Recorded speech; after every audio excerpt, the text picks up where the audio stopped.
My name's John. I build bespoke steel bicycles and bicycle frames.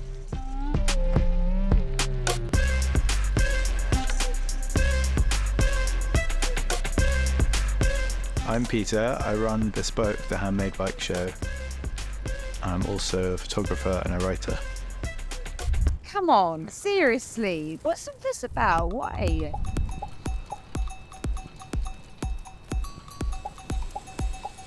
It's very tall.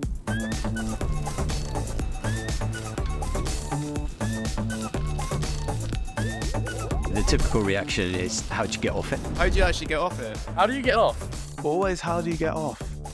Always. Surely you should ask, how do you get on first? Or like, how did you come to be there? You know?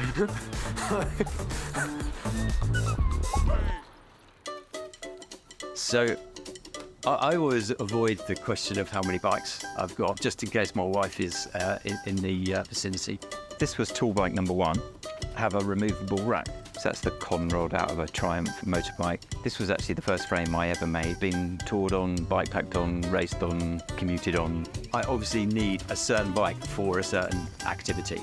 So if I'm going to the shops, then it's one thing. If I'm going bike packing, it's another thing. If I'm going bike packing somewhere different, it's maybe another thing. My brother and I used to ride around the garden when we were 3-4 years old, as soon as we could. Pretty much been riding bikes ever since. We must have been 12, 13 when we first started screwing about with bikes and building stuff. On our paper rounds, we would pick up things that people were throwing away and build hack bikes, Frankenbikes, whatever we could find, typically riding off-road, jumping the things, generally destroying them. Why bikes? For me, I think the primary thing is mental health. I have a day job. It's very different to building bikes. It takes you a few minutes to kind of get out of the corporate bullshit that you're in during the day, and it doesn't take long on a tool bike until you're actually having fun. It's a really nice release of just being able to do whatever you want to do, a way to relax, a way to kind of decompress. Like, kind of, what's the point? We're not here to not have fun. Coffee. I get like 10 coffees. Up? You want to come and sit with me? No? That's fine.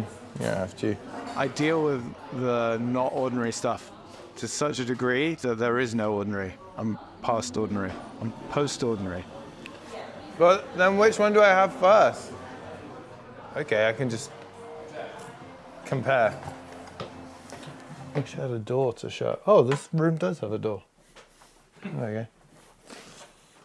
This is a bike room. We never call it a bike room. We just call it Charlie's room, because Charlie used to live here. Oh, this bed is so disgustingly dirty, full of bicycles. That's some good weird stuff. Oh, this is a bike that I built basically from a children's drawing. I really like riding it. It's so just like gentle. This one's kind of the same. That one I made from scratch to be like a nice bike. And this is 2 shit bikes welded together. There's a Cleeton, which is like the oldest mountain bike even possible. I don't know why there's no photo, it just is. Genuinely have no idea how it got here. So there was another row on top, and then just all hanging from there and from there. And then there was like another row over there. And you can't really see it, but it actually goes a really long way that way. And they're all in there too. I'm trying to not be a hoarder, but I really have like hoarder tendencies. So I'm getting better. I used to really want to ride my bike as a kid, and my parents wouldn't let me because they were like, oh, it's much too dangerous, you're going to get run over by a car. I think my parents really encouraged me to stay inside and play computer games a lot as a kid. I definitely remember leaving school and being like, oh, well, just go ride my bike now then. Spend 30 or 40 or 50 hours a week riding my bike. And when I wasn't riding my bike, I'd spend that time thinking about like how I could make my bike better. I just thought in terms of bicycles, and even if I wasn't thinking about bicycles, I'd be thinking about bicycles. When I started frame building, I felt like all of the work that was being put out was really similar. It's all really super high quality, artisan and bespoke. But for me, that I wasn't seeing anyone building stuff that's just like fun for fun's sake, not fun for performance, not fun to show off how well you can make something or how much money you've spent on a thing. That's probably why the first bike that I built at the Bicycle Academy was a tall bike. I wanted something that your friends' kids can appreciate, something that was quite silly and just more fun than a normal bike. Kids love them. So I think that's a powerful thing. If you can get creativity into young people, then that's a good thing for the future. That was brilliant. Your feet don't get wet when you ride through puddles. You can carry longer objects, and they're good for jousting as well. A lot of people don't understand them. People engage with it in such a strange way. You know, what is that?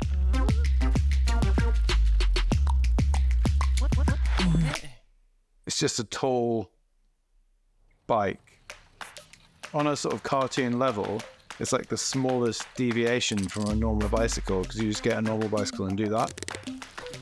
I like the creative process of working out how to make something. You know, the shape and size of a normal bike has been worked out.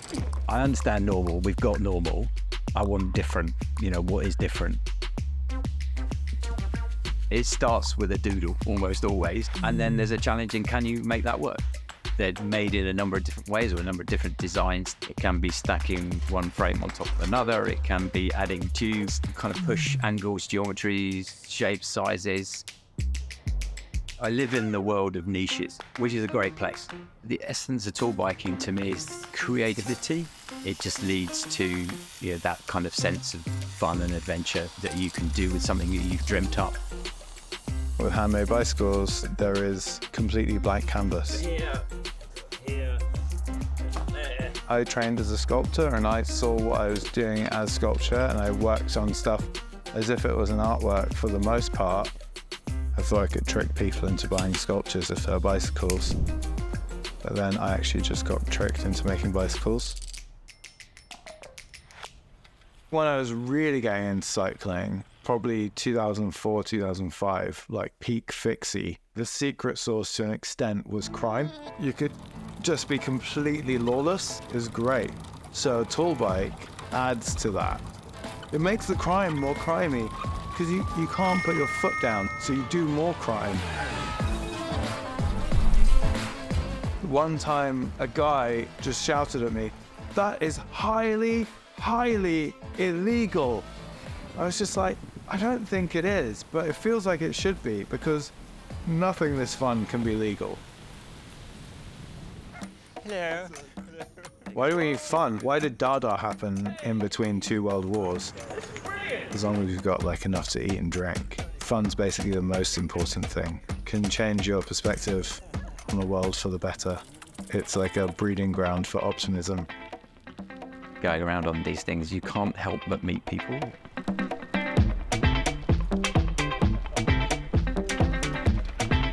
It almost looks like it belongs to a circus, no? It's what Secrett feels like. I think they're bloody awesome. I'd love to ride one. Yeah, I'd love to have a shot. They look fun. I'd ride one. I would. I'd ride one. Yeah. I mean, not good. It wouldn't end well, but I'd try. That connection that you can get with somebody just having fun, that's kind of the point. Life's boring enough as it is, I think. You need just to push the boundaries a little bit. Otherwise, everything's just mundane. It's all the same thing every day, otherwise. You know, I really like this. This is nice. Everybody knows what a bike is, and that's fairly pigeonholed. It's quite a conservative kind of thing. Whereas this is obviously a bike, but it is different. So I think people kind of get that, you're a weirdo, or like, is there a point? Never seen anything like this before in my life. And are you in like a gang? I think people make assumptions about tall bike riders. I would imagine that they're wrong most of the time. It would be easy to see them as slightly anarchic. You've got a big group of people all doing weird shit, like what are they? They're all on drugs, they must be because they're riding those things. When you see it and it's different, you know, people can react to that as it's some sort of threat.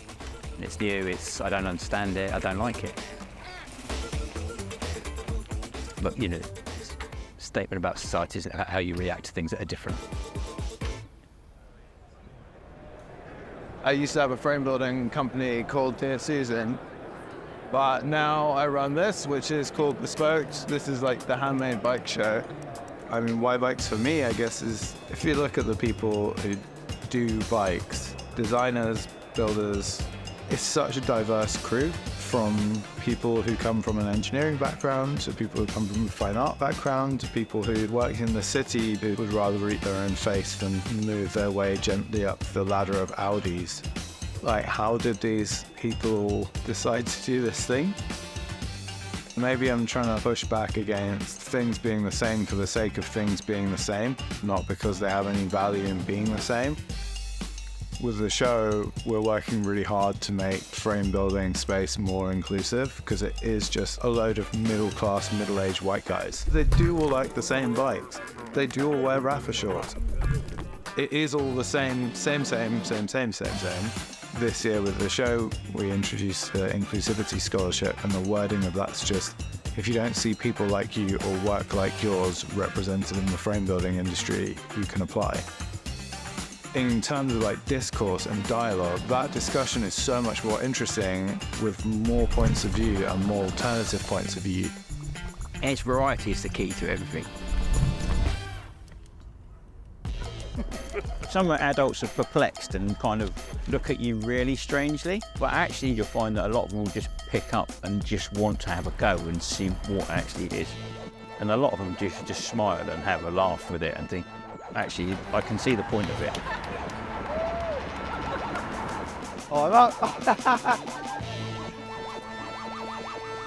There's absolutely no way that I could get on that bike. Oh my God, yes, yes! It's always good sport that you get somebody who's up for a laugh, but then they get struck with that, oh, but I don't think I could do that.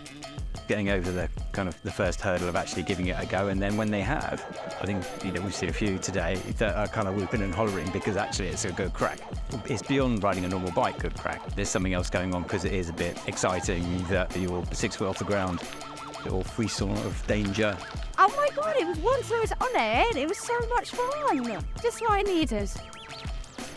I guess being able to achieve that thing that you didn't think you could achieve. I want someone to make an off-the-peg tall cargo bike. More than anything, I want that to happen. The kind of person who'd be like, I know, I'll ride on top while my kid can go underneath. I think I could probably be friends with a lot of those weirdos. Yes, they're good people.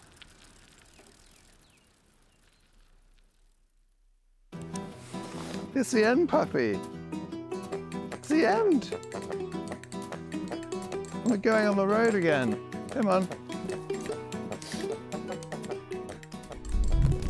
I did see a crazy kind of side sport of tool bikes, which was tool bikes jousting. There's tool bike jousting? We had plastic drain pipes with loads of cuddly toys, gaffer tape to the end. It was me and this guy, Dave, and we were just riding at each other as fast as we could. We thought our fun would be enhanced by setting the cuddly toys on fire. And I got him, thank God. But then I looked back and he was still just on fire. When you melt a load of plastic cuddly toys, it's like napalm. So his whole chest was covered in like molten plastic that was on fire. And he was desperately like rolling around on the grass trying to put out the flames on his chest, but then he'd roll and then he'd roll back over the flames and then his back was on fire as well because it's like sticky. So he's all covered now in scars everywhere from where I set him on fire when we were tool bike jousting. I've seen him since and he was surprisingly cool about it. But in fairness, if he could have got me, he would. So, yeah. Nearly killing a guy is the same as not killing a guy. I do that every day.